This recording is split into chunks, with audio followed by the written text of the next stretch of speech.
Sakhangdaba Singna Hmar Inpui General Secretary Lalthanpuia Hmar Phurakpagi Mayokta ngasi Churachandpur yam Irang Hourakhre asok apan kaya thokre Irang Lakshinaba District Administration na BNSS 2023 makha mi manga dagi henna punba thingjinkhre Thodok adugi matangda India Today any da phonglakpa report amagi matung ina ngarang numidang pung 3 makhairom tarakpa adwaida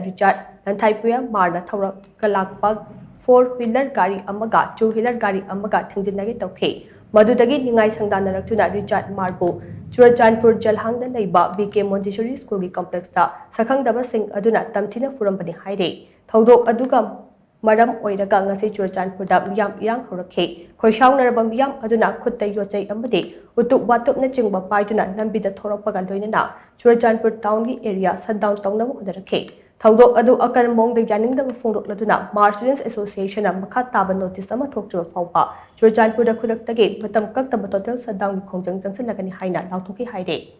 Amaromda Thodok adugi matangda nation gi pauche Hindustan Times ki report amana hai Lalthanpuia Hmar na ngarang numidang pung 3 makhairom tarakpa adwaida mayumda halakpagi lambida sakhangdaba singna phakhe madugi matung mahak mamit mamai khumjilaga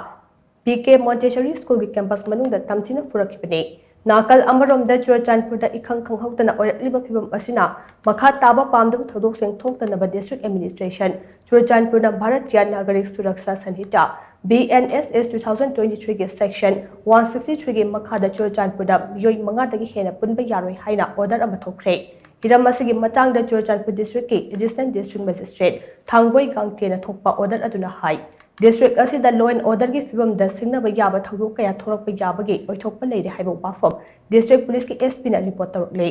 maram aduna district asida law and order lengthina ngak senaba amade hingsa gi thodok sing makha tana thoraktanaba BNSS 2023 ki article 163 gi pakhata miyoi manga dagi hena punbada athingba thamle loinana khulai oina sisinaba yochai na chingba pairaga chatpadasu haib athingba asi leigani Order asi khudaktagi chatnaba hawgani haire marak asida Hmar Inpui General Secretary Hmar ngarang bidang sakhangdaba singna tamthina furambagi thawong adu Committee on Tribal Unity kotu Kuki Inpi Manipur amadi Kuki Students Organization case ona akan mongna condemn tarukle Look ahum asina thadorakpa tongan bachero singna hai ngarang chatharamliba thawong adu furuk manungda divide and rule gi policy chatharakpani haine lawi Kuki jogi miyam amadi organization singna pamdaba thawok sing thoktanaba mikup nahom singna libiyu Housing asi aikhoina singnaba kaya mayoknaraga leiribani tanza asida aikhoi masalgi marakta pamdaba thodok sing thoraklabadi achumbagi dama aikhoina changsiliba ihau asi mapanga sontharakani loinana aikhoi masalgi marakta tokhai tanarakani nakal amaromda athuba matamda thodok adura chenariba miyoi sing mari leinaba authority na phaduna logi oiba chap chaba action lakhatadabani haire